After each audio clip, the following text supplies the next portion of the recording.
Iron City built. It's time for the Steel City Nation podcast.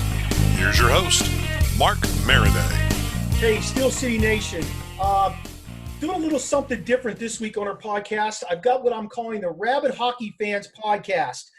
With the NHL returning to play, I grabbed three guys who are hardcore hockey fans.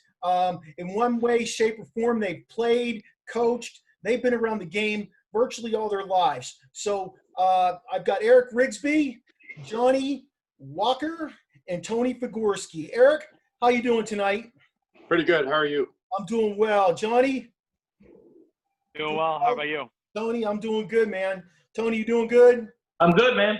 Excellent. All right, so we're going to start off a little bit with you guys telling us your hockey background, just so people know you're legit. Eric, tell us a little bit about you. Sure. So I've been actively involved in the game since I was about 12 years old. Basically got to college club level, petered out there, still playing the beer leagues. Started coaching when my son started skating when he was about 4 or 5. Still coaching now, run a 12U program locally here. Still play myself. Grew up with the Caps, so I guess I'm your Caps guy tonight. And actually ran a Caps focused blog for a couple seasons during the whole Rock the Red era, where they kept falling out of the playoffs early after being heavily favored. So been close to the team for forever, really. So yeah. Thank you. Johnny, what's going on with you? Tell us a little about your hockey background. Johnny Walker. Was born in Maryland. My parents are both Western PA transplants right outside of the Pittsburgh area, about 10 miles from the city, south. So I'm naturally a Penguins, Pirates, Steelers fan my whole life, even though I grew up in the area. Big black and gold fan. Hockey, I've always been around it for the most part. Started playing when I was about 6, 7. Grew up playing in youth leagues around the area. Played beer league, still with Rigs. That's kind of our highest level. We have the most fun there. Did youth hockey growing up, finished it, high school hockey. And then, like I said, playing beer leagues from then on. Started coaching almost right after that, finishing up high school, and coached for about 10 to 12 years, doing anything from learn to play all the way up to midgets, really focused in on the younger groups, 8U and 10U.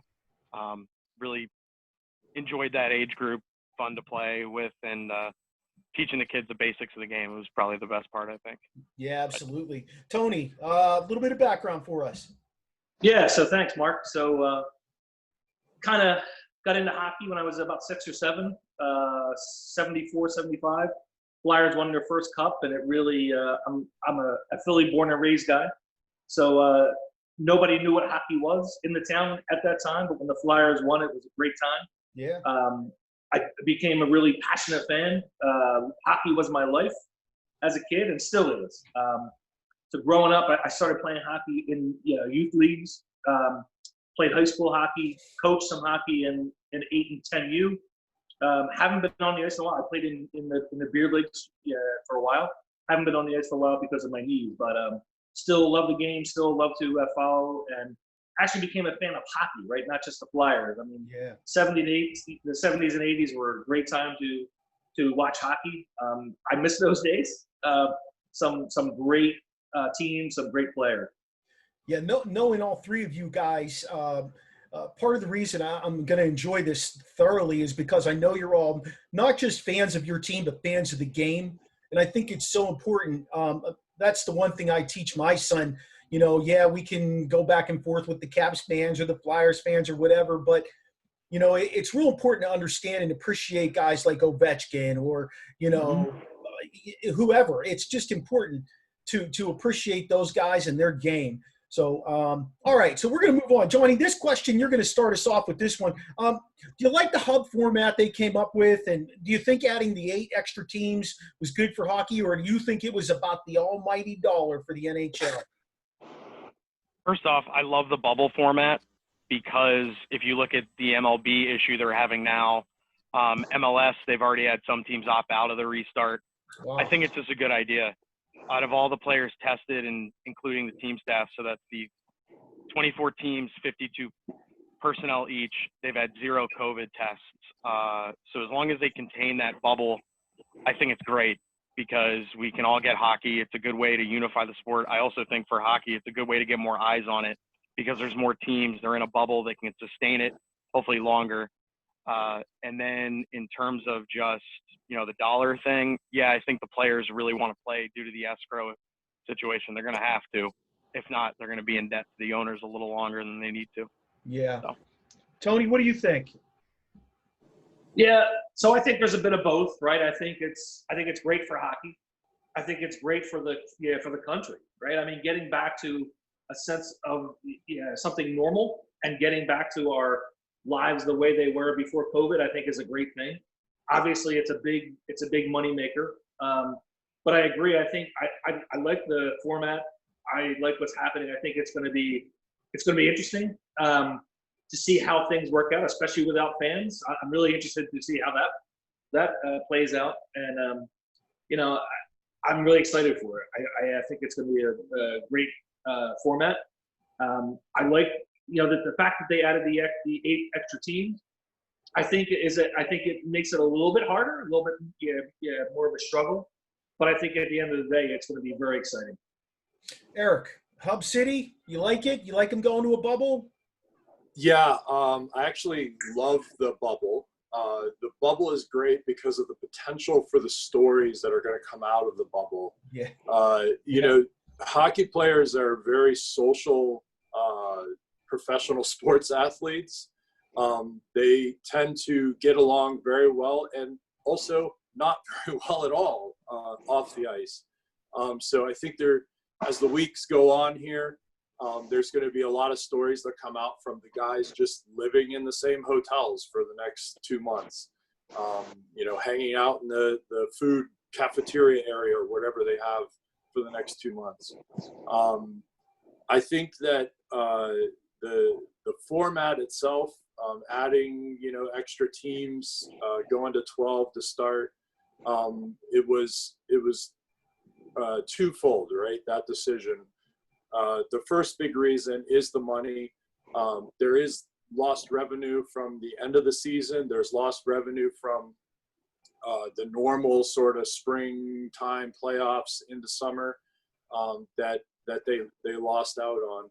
I think the other piece of that is it adds legitimacy to the eventual Stanley Cup winner. You have to allow the teams towards the end of a season that are in that hunt, the bubble teams, the wild card teams now, the last couple seasons, you have to allow them to compete for those spots. I think it allows them to compete for those spots now and have a real Stanley Cup playoffs, albeit in, August and September now. Yeah. Yeah. The one negative piece here that I really don't like is the potential for a team that gets knocked out, especially in those qualifying rounds. Mm-hmm. They have a shot at #1 draft pick, which I think is not the best way to do things, but it is what it is. Yeah. Just comment in one piece on what Johnny said. The Marlins, I'm sure all you guys heard about the Marlins and what happened to them. It's because they went out. I read an article the other day. They went out partying in Atlanta, and it spread like wildfire. So they already put themselves under the microscope. I mean, they hindered baseball by doing that. I don't see that happening here, though. I think they're going to be smart about it. I like what he said about being in the same space as the other players. It's going to be interesting to see what kind of friendships are built out of that, what kind of hatreds are going to be built out of that. So I think it'll be an interesting time. So let's talk about your team season leading up to when we closed everything down. Tony, give us a quick recap, starting with you on the Flyers. What was going on with the Flyers? They were having a decent season. Yeah. So being a Flyers fan, the way the season ended is kind of I feel like it's the same thing over and over again, right? It's always there's always some reason why, if they're having a great season, that something ends. Somebody, either a player gets hurt, people get killed in car accidents. It's a crazy team. I think, the off season with the hiring of Vigneault as the coach, I think was a great move. I think he's a great leader, smart guy, really commands respect in the room. So I think that was the big difference this year. I mean, the roster, aside from Hayes, was virtually unchanged. You've got Carter Hart coming back, who played really well and has continued to play well. And as a Flyers fan who's been agonized by goaltending for so many years, it's been nice to really see him come to life in his career, and I think it's going to be a great thing. So I think right from the jump, it took time for the team to buy into the new style, and I think that they finally did, and they hit their groove.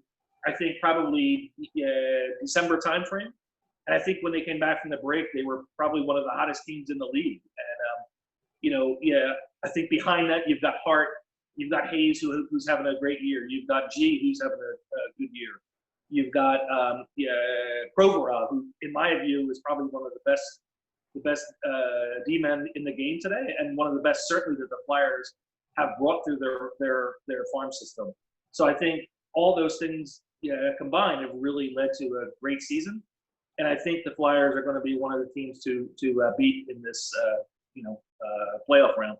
Lehigh Valley's been loaded the last few years. I've been waiting for that to actually manifest itself. Eric, what do you think about the Caps? How was their season going before this shutdown? Because they're usually pretty consistent. Yeah, I mean, the running theme here, right, is that the core is still together.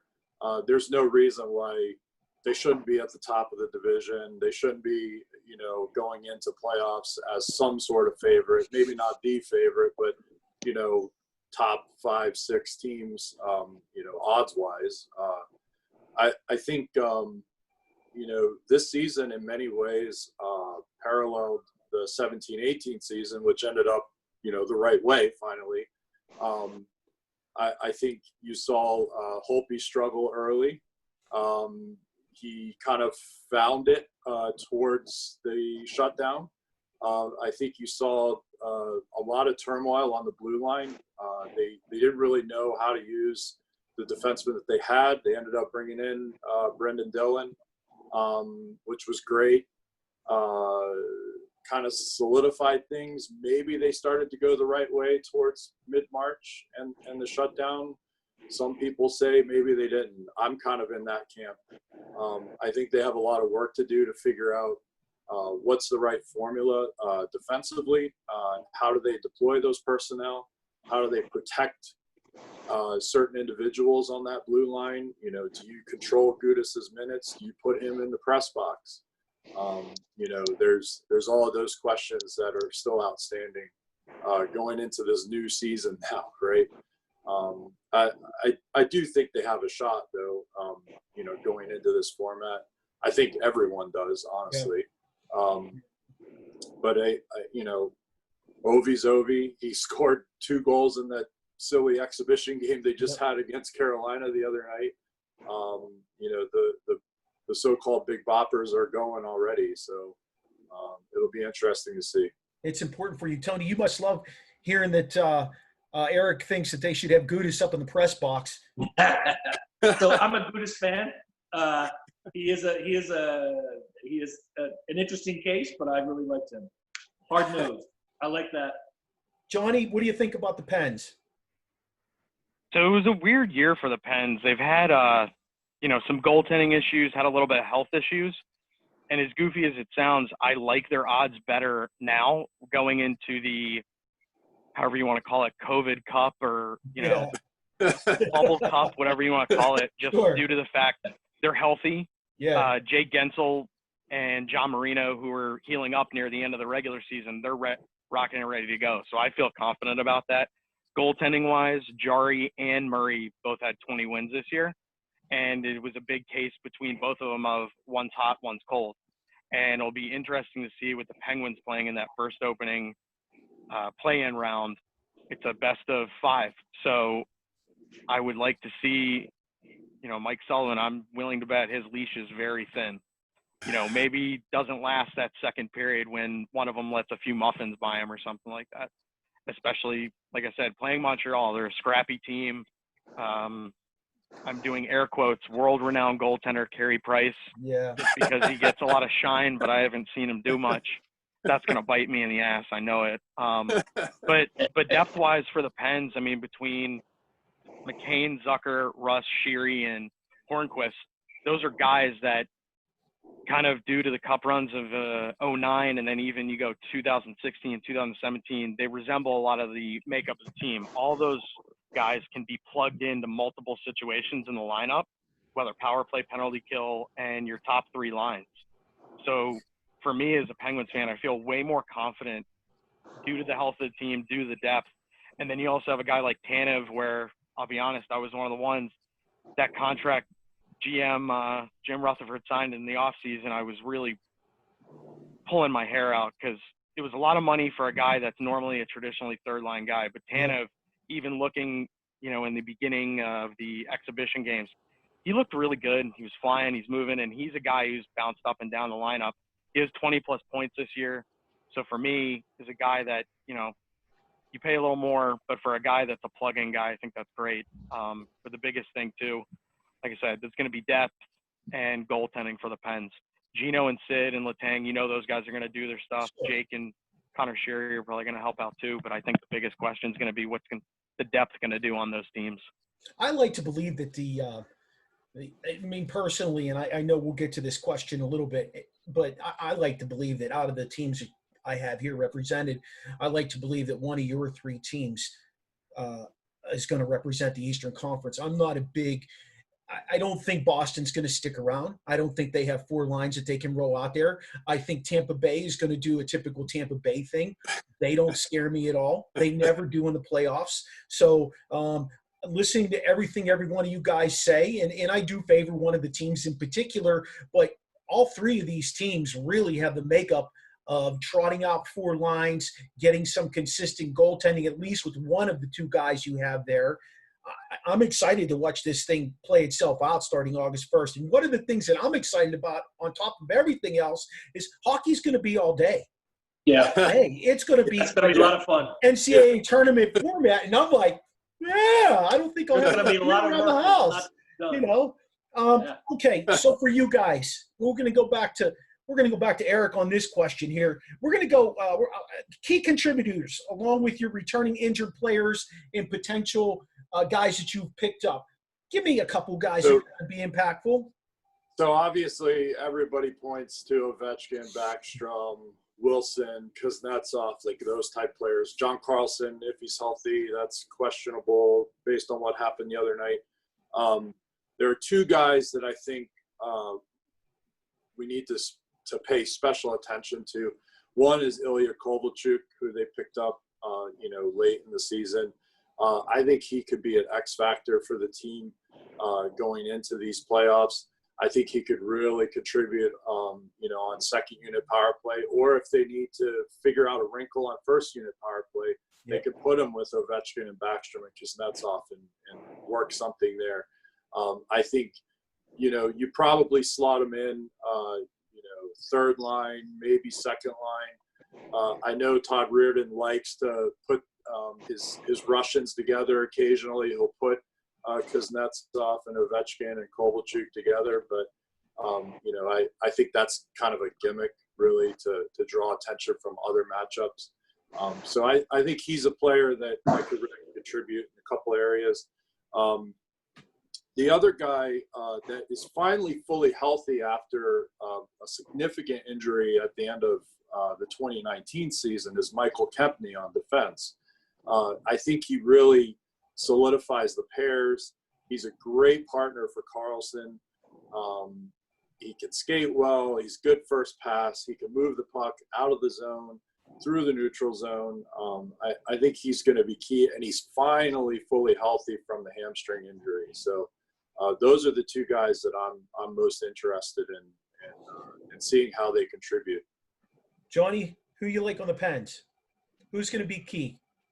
I think the normal names, similar to the Caps and definitely the Flyers, you could probably list 7 to 8 guys that every team has circled up on the dry erase board, meaning don't let these guys shoot. You know what they're going to do, Sure. yada, yada. I really, just the way they're going to be slotted in the lineup and their ability, even in a third or fourth line role, to really jump something in just due to their skating ability and offense.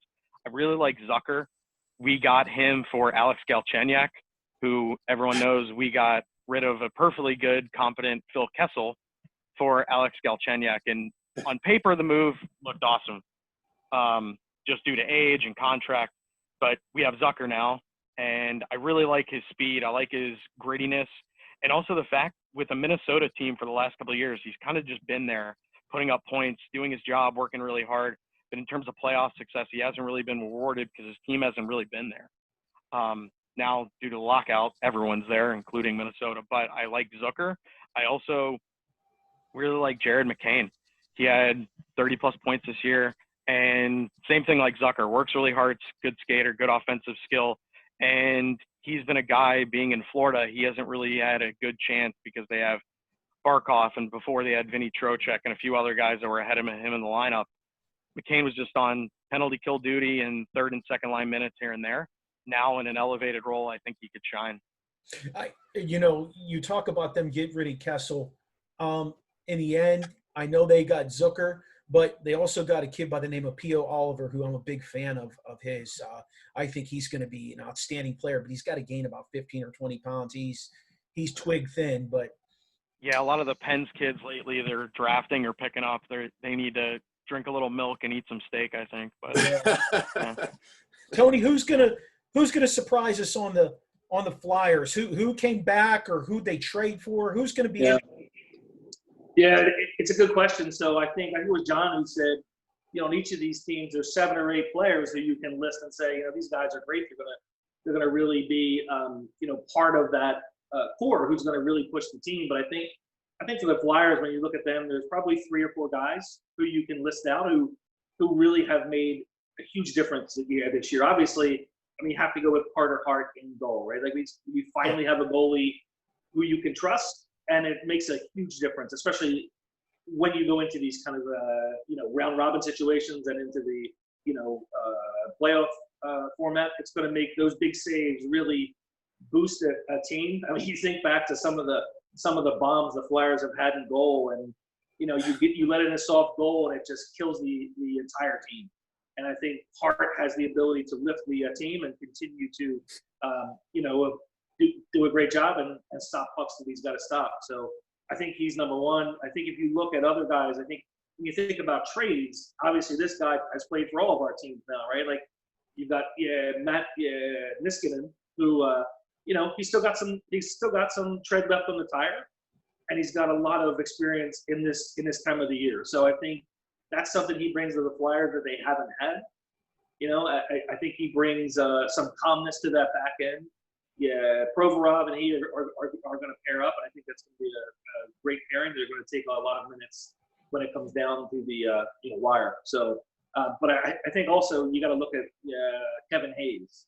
I have to say that when we signed Hayes in the beginning of the year, I was not a huge fan. I thought it was a bad move.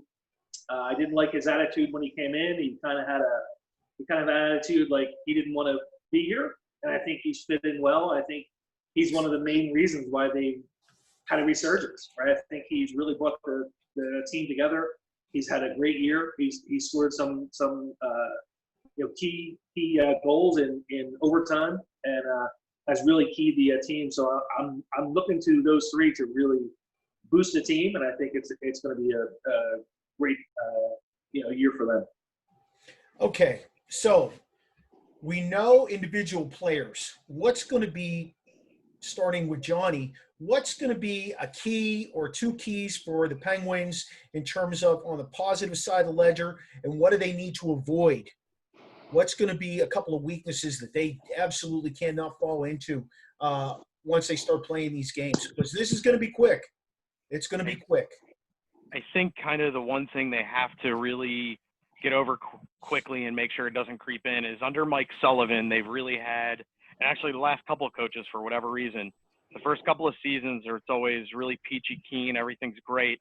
And then the core group just gets very emotional, from Gino to Letang especially.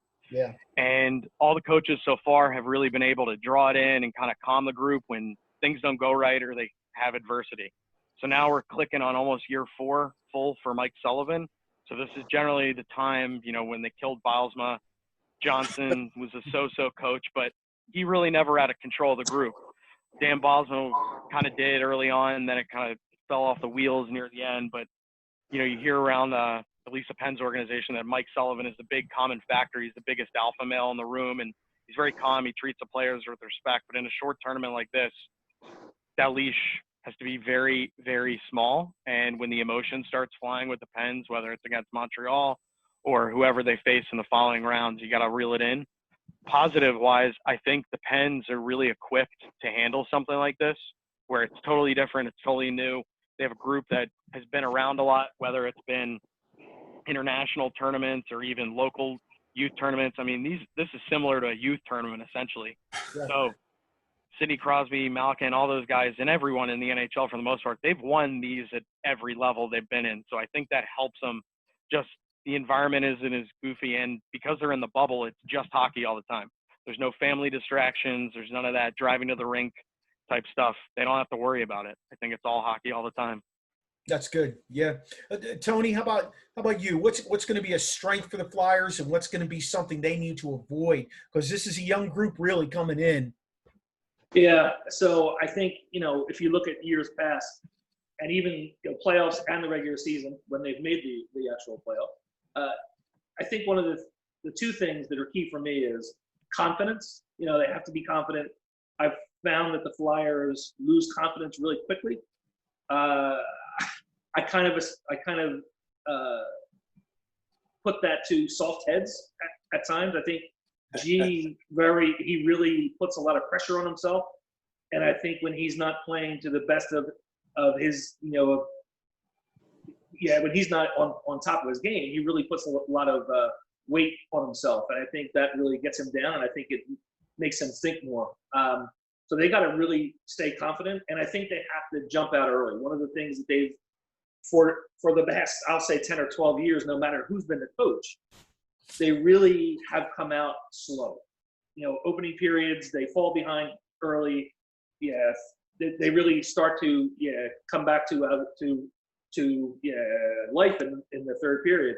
I think they have to jump out early. They have to jump on their teams, stay on them. I think that they have the right combination of youth and veteran players. So I think if they can do that, I think that they should be fine. Eric, what do you think? What strength? Something you can hang your hat on? Is it the goaltending? Because you've always had some solid play from Holtby, and you've got some changes on that defense. But like you said, you're getting some people back. What do you think? Yeah. So the things that they have to do well, right, is they have to find that right combination of deep pairings. They have not found that. They couldn't find it last year. It's been 2 years basically. They had it on the cup run. So if they find that, they're in good shape. The other side of that, and these are kind of like, they're not positive or negatives. They're kind of like right down the middle. They got to find that. If they do that, then they could clean up an area of the game where they've been struggling since the beginning of the season. And that was allowing too many chances in the high danger area, the middle of the ice. They allow so many shots right in front of the net, in the slot area, top of the circles in, that really, there's a lot of concern about what's Holtby's status. Is he going to return to form? It's going to be hard for him to return to form if they don't find a way to protect the middle of the ice. Sure. Because they're just putting him at a disadvantage. So if they figure out personnel on the back end, and they can control the middle of the ice, I think they're in good shape. They're going to score goals, right? Yeah, I would think so. They're the Caps. The other big question here is, the top six is the top six, right? It has Ovechkin, it has Kuznetsov, it has Backstrom. We covered this. The bottom six. So, that third line, you're probably going to have Eller, Hagelin, and Kovalchuk, right? That's pretty solid. they're in the bubble. Eller's wife is due in beginning of August. Hagelin's wife is due sometime in September. So you're going to have guys coming and going at some point in this playoffs. How does that affect, how you're deploying players? They should leave and go to the birth of their children, but they are. Right. And then go through the protocols to come back. But, how does that affect, your deployment of players and your line combos, and how does it affect how the team's going? They could very well still be playing in September, and you're losing a big piece in Hagelin. He's a big penalty killer, and he's a big piece of that third line. So, those are kind of the things that I watch for. The biggest key, though, is if they can control the middle of the ice, they're in very good shape. I love Hagelin. I've always admired his game from the time he played with the Rangers and he came through Pittsburgh. You will miss his penalty killing, no question about it. That speed, Yeah. He changes the dynamic of a game with his speed alone, but you're not going to miss his points because because there are none, right? Right. Hagelin, though, will draw penalties. He creates more offensively. It's not score sheet with him. I like to call Brandon Tanev like a Hagelin 2.0, honestly. He gives you a little That's bit pretty accurate, yeah. He gives you a little bit more on the offensive end, and it is what it is. So every one of these teams has a nemesis, somebody they don't want to see. Every one of them. Tony, who do the Flyers not want to see, and what bothers you about that matchup? I think it's got to be the Caps. Honestly, I think with Ovi there, I think you never know what's going to happen. I mean, the guy is just, an incredible scorer. He's at a different, since he won his cup, I think he's been an incredibly different player. And I think you have to watch him constantly. Holtby can, steal games. So in my view, I think, the Flyers need to stay away from the Caps. Eric, who do the Caps need to stay away from? Because they've gotten over the Pittsburgh hump, basically. Right. I wasn't going to bring that up, but yeah. So I think they can legitimately beat anyone in the East. Okay. So I'm not really concerned about the Eastern Conference. I do not want them, if they were fortunate enough to make it to a Stanley Cup final again, I don't want them to see Vegas this year. I think Vegas is very strong. They were playing very well at the end, when we went into shutdown. I think that team is primed and ready for their cup. Agree. Interesting, because I like Colorado better than I like Vegas. So I love individuals on Colorado. I love McKinnon. I love Landeskog. I love Cale Makar because I'm a big college hockey guy. So I watch Makar, in his time at UMass. I just don't think they're not there yet. They missing that veteran presence? They need a couple more pieces, especially on the back end. I think Colorado, too, has so much speed, they kind of waste it almost. Yeah. They need to slow it down sometimes. That's a team I was watching the other night, too. McKinnon, he's fantastic, and Rantanen and Landeskog. He has really great running mates. He almost needs kind of those Devontae Smith-Pelly or like Chris Kunitz of the, old, I would say anyone from the Flyers, but it was before I was born. Yeah. But those guys really settle things down and work really hard. Colorado just doesn't have it right now. I agree. You never know, though. Short tournament. Yeah. You need that veteran locker room guy, though. That guy who, Eric, you talked about how your defense is not the same as it was in your cup run. And I think back to, like Pittsburgh and their cup run a few years ago. They bring in a guy that they give up virtually nothing for, who's 36 or 37 years old. He plays six minutes on the defense, and he is the stabilizing force, and he's also the voice in that locker room of experience. I mean, that is what Colorado probably is missing, and that's something Vegas already has because they're in their, is this their third year already? So I think it's your third year. yeah. Yeah. They kind of have that already. They drafted that when they did the expansion draft. So I could see how you feel that way. Yeah. Johnny, who do the Pens need to stay away from? I think Philly, I think Washington, I think Boston, I think Tampa. All those teams, I really do think So anyone in the out of East, any of the big guys, Conference, is that what you're saying? any of the big guys in the East can beat each other. That's not an issue. I think the biggest mental hurdle really for the Pens is Boston for whatever reason. The regular season, they don't play very well. There was a few years in the Eastern Conference Final. It was the second to last year of Dan Bosma's tenure. They got smoked and didn't even score a goal in a 4-0 sweep. And ever since then, whenever they play Boston in the regular season, it's just never a good time for them. They, for whatever reason, on paper, they look like they match up great, and they just don't. Boston's really the only team. I think it's a mental thing really than a physical aspect of it. It's more details with them against Boston for whatever reason. Washington, Philly, Tampa, I think all those teams, it's a draw a name out of a hat at that point for a lot of the teams in the East this year. It really is. It's an interesting year, that's for sure. There's so much parity in hockey. I think that's what makes us all really big hockey fans, because you just don't know. It could be the 12th team that's played it way, they got selected to play. Who knows who this is in their lap? So, okay, let's go with this then. Tony, I'm at Tony, right? Tony, who's your Eastern Conference Finals? Who do you like? So I'll try not to be a homer. So I was going to have the Flyers, but I'm going to go Caps Bruins. Okay. Eric? Yeah. So I have Philly, Washington. Do you want my winner? Wow, that's interesting. I have Philly over Washington in Eastern Conference Finals. Wow, interesting. Wow. Thank you. I think Carter Hart gets hot and takes them over Washington. I think that's possible. Yeah. He's 22, or is he 21? 21 He is 22, I believe. 22 years old. Yeah. Prime time for him. Yes, it is. Who you got? Eastern Conference Finals.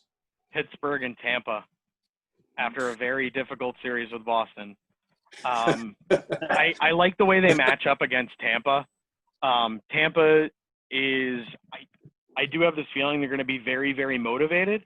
It just depends, did the shutdown really slow them down? I think speed-wise they'll be fine. I think for them it's going to be more attention to detail and really locking it in. That Columbus series last year, I think it gave them a lot of scar tissue. They were ahead in that first game, and for whatever reason, Columbus just battled, and Tampa just didn't have fight. And especially when you have a team that you could really market for the NHL, this high-flying offensive juggernaut that plays well at both ends of the ice. You have Victor Hedman on the back end who's very solid. Kevin Shattenkirk's have a really good year there, actually, after he was kind of jettisoned from the Caps and then even the Rangers the year before. I mean, I think that team is really loaded, but I do think that's going to be the two teams at the end in the Eastern Conference Final. Shattenkirk made a lot of money off of his name when he was out in St. Louis, and Yes, now he did. he finally Yep. got back some. Yes. It's amazing. Like those dudes, I don't know, whatever. So, Western Conference Finals. Eric, Western Conference Finals. So I'm high on Vegas, and I do like Colorado. So I have Vegas over Colorado in the Western Conference Finals. They go in 7?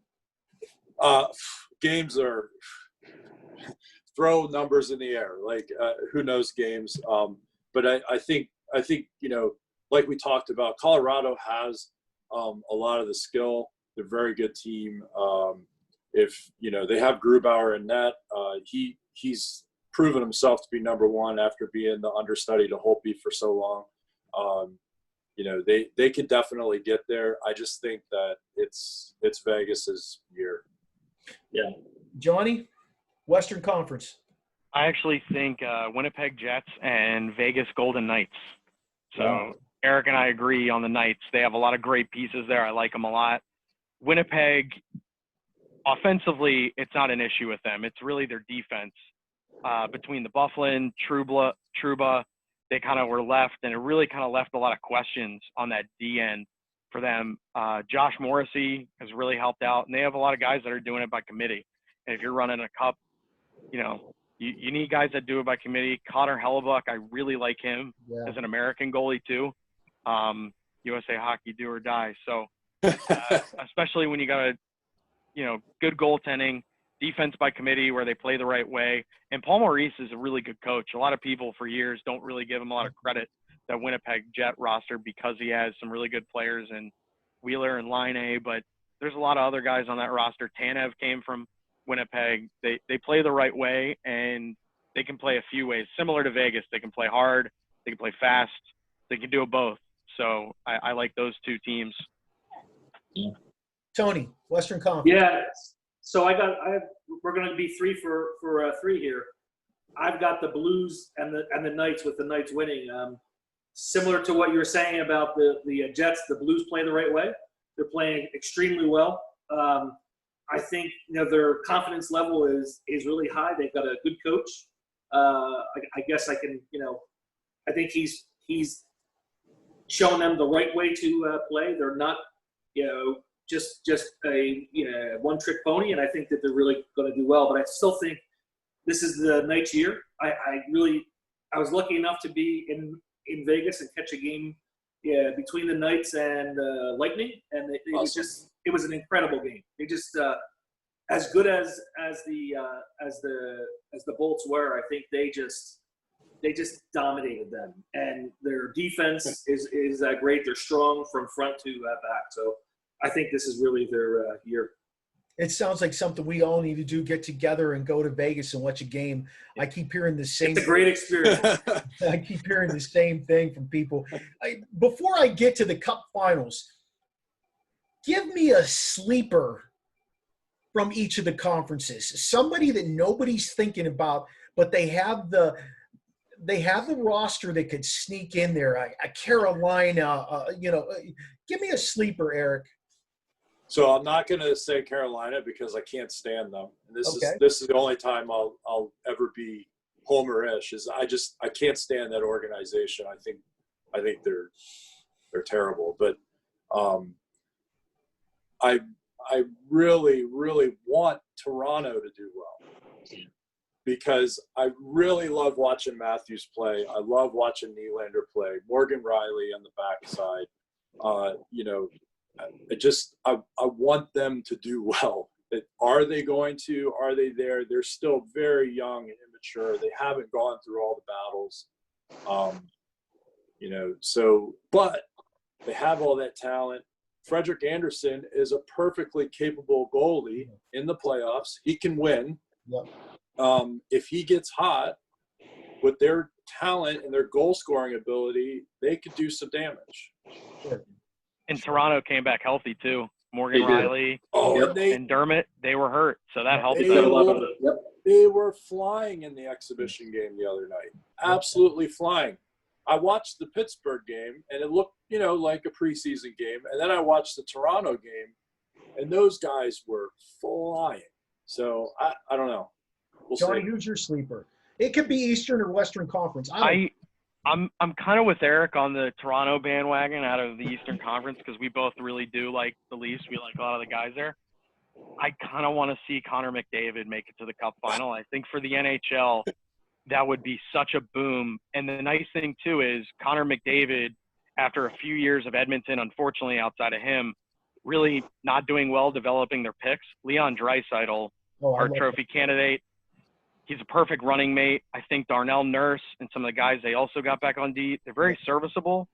Goaltending situation, that's going to be the biggest question mark for them. Mm-hmm. But in a short tournament, and Connor McDavid, everyone keeps saying he's faster than he was. So he took him to Game 7 in the second round against the Ducks a few years ago. And unfortunately, the Ducks kind of whitewashed him a little bit. I think this could be Connor McDavid's really big christening as the next great NHL superstar, if he was able to will that team past some of those tough big teams in the West. So Edmonton, huh? Hey, you know what scares me about them? If they do lose, And if they would happen to get that number 1 pick, adding Alexis Lafreniere to them, just absolute. If they can't That would be succeed incredible. with that guy, oh my God, you need to take their Scary- clothes. Done The and scary with. thing about Edmonton, too, is they've had a lot of first overall picks. Mhm. Their player development has not always been the sharpest. Yeah. There's some guys they've passed on in drafts to get the number 1 overall, and it just has been a total bust for them. Yeah. So Lafreniere looks like the real deal, but that would be cruel justice for them. Taylor Hall. Yeah, Taylor Hall, he As wasn't soon a as good he leaves. he wasn't a good right winger. That's right. It's unfortunate.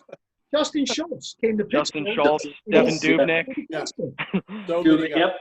They got We him could- for a solid. We could do another podcast on just all the guys We Edmonton could. jettisoned. Yeah. Tony, who's your sleeper? Who do you think So- out of the Eastern? So we're going to be 3 for 3 again. I'm a huge fan of the original 6. I love the Leafs. I think they have a great team. It should be interesting. I think their goaltending has some question marks, but I think it's good enough to win, to steal a couple games. So I'm looking for them to step it up. I did watch that game the other night. I think they were on top of their game, and it should be interesting because of all the games that I watched, they seem to be the most in sync at this point of the year. Yep. You won't believe this, and I'm going to let you guys pick your Cup champion. But I did a podcast with a reporter out of Pittsburgh by the name of Josh Taylor, and we were talking about the same thing. And my Stanley Cup matchup was Colorado and Toronto. I'd love to see that. Nice.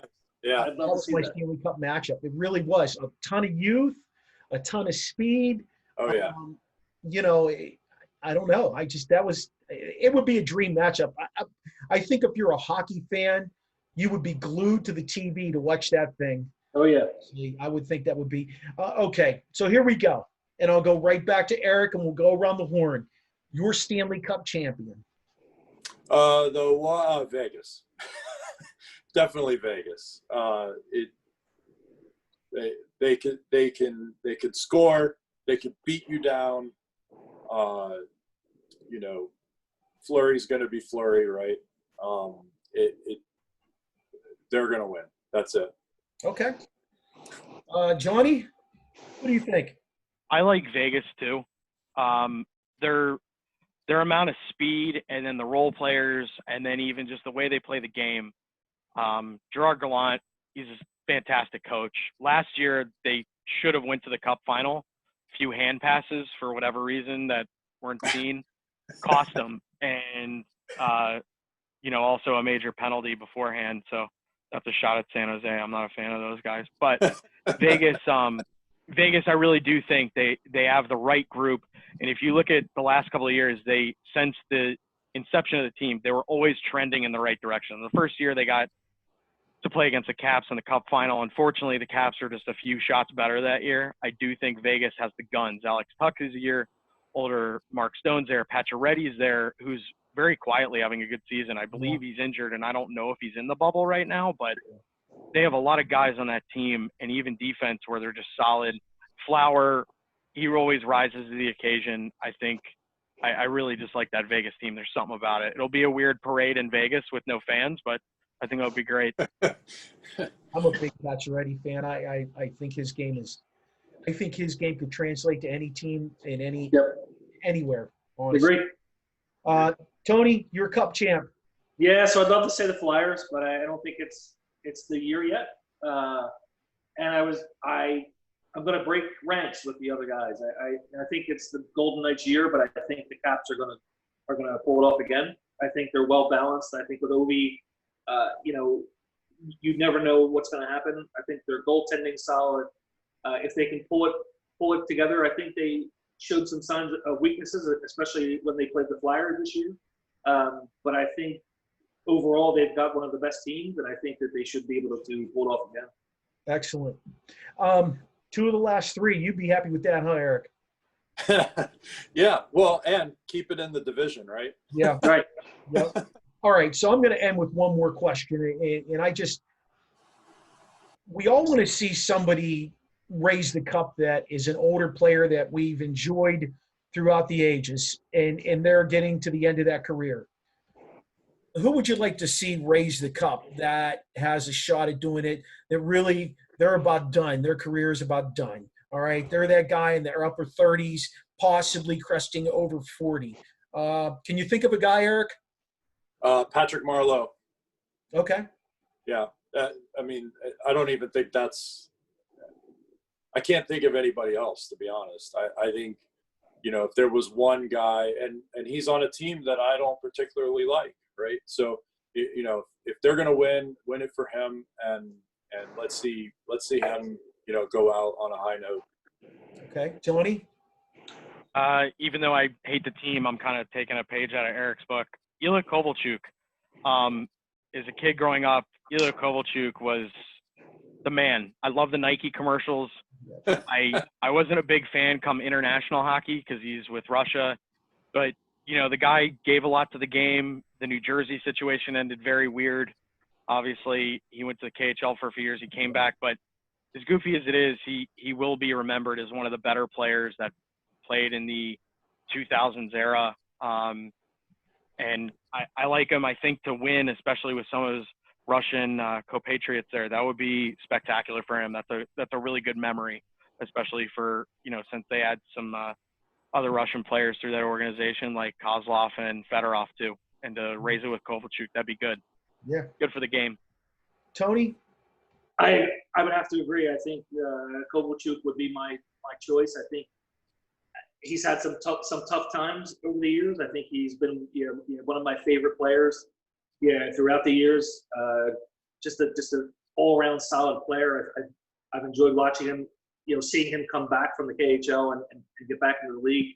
I think to the point it would be great. For the sport.